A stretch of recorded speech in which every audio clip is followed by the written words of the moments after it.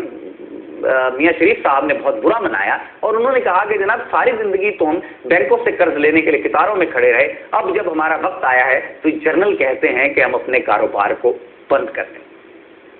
یہ مختصر تھا جائزہ ان الزامات کا تھا جو نواز شریف فیملی اور بطور خاص میاں محمد نواز شریف پر لگتے رہے۔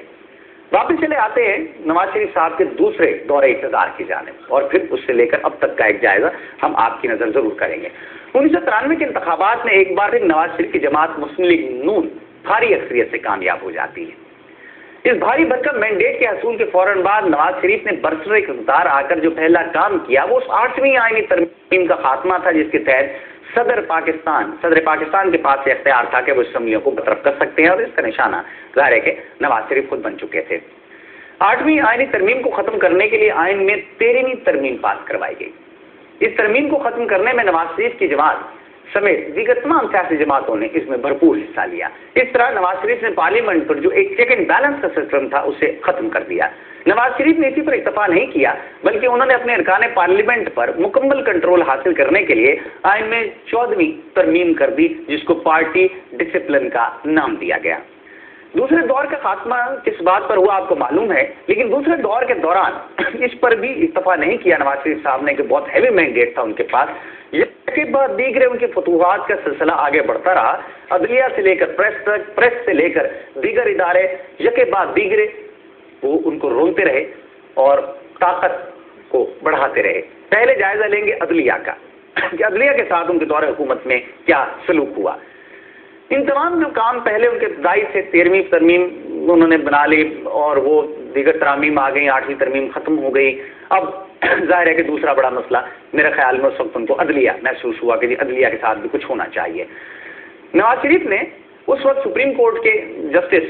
چیف جسٹس جو تھے وہ سجاد علی شاہ صاحب تھے، جن کو بینظیر بھٹو نے چیف جسٹس نسیم حسین شاہ کے ریٹائرمنٹ کے بعد 2 سینئر ججوں پر سپر سیڈ کر کے انہیں نظر انداز کیا گیا، 2 سینئر ججوں کو، اور انہیں چیف جسٹس آف پاکستان بنا دیا گیا تھا۔ اور یہ اس بینچ کے جس نے سماعت کی تھی نواز شریف کے پہلے دور کی، جب انہوں نے ریٹ دائر کی تھی اپنی حکومت کی برطرفی کے خلاف، تو سجاد علی شاہ صاحب اس وقت واحد آدمی تھے اس پورے بینچ کے اندر جنہوں نے نواز شریف حکومت کی بحالی کی مخالفت کی تھی، لہذا وہ کشیدگی کی تاریخ پرانی تھی ان کے درمیان، نواز شریف صاحب اور سجاد علی شاہ صاحب کے درمیان۔ اور جب نواز شریف نے خصوصی طور پر خصوصی عدالتوں کی تشکیل کا ایک کام شروع کیا جو اسپیشل کورٹس ہیں، تو اس سلسلے میں جو چیف جسٹس ہیں سپریم کورٹ کے اس وقت کے سجاد علی شاہ صاحب، ان کے ایڈوائس کو انہوں نے نظر انداز کر دیا۔ نواز شریف نے چیف جسٹس کی جانب سے سپریم کورٹ میں جو 5 خالی اسامیاں ہیں ان کو پر کرنے سے اس وقت نہ صرف انکار کر دیا بلکہ ان اسامیوں کو انہوں نے سرے سے ختم کر دیا۔ اور بعد میں بہرحال دباؤ جب بڑا جوڈیشری کی جانب سے تو انہوں نے اسامیوں کو بحال تو کر دیا لیکن پھر بھی انہیں پر کرنے سے انکار کر دیا۔ نواز شریف صاحب نے اس وقت بدترین ایک مظاہرہ دیکھنے میں آیا کہ چیف جسٹس کے ساتھ اس جنگ کو سپریم کورٹ کے ججوں میں تک پہنچا دیا اور جج 2 حصوں میں بٹ گئے، اور پہلی بار پاکستان کی جوڈیشری نے یہ دیکھا کہ سجاد علی شاہ نواز شریف کے خلاف توہین عدالت کیس کی سماعت کر رہے تھے، اور دوسری طرف نواز شریف کی ہدایت پر سپریم کورٹ کے ججوں کے گروپ نے سجاد علی شاہ کو جو ہے چیف جسٹس تسلیم کرنے سے انکار کر دیا۔ سپریم کورٹ کے کوئٹہ بینچ نے چیف جسٹس کی تقرری کے حوالے سے از خود کیس کی سماعت کر کے چیف جسٹس سجاد علی شاہ کو بطور چیف جسٹس کام کرنے سے روک دیا۔ مزے کی بات یہ دیکھیے کہ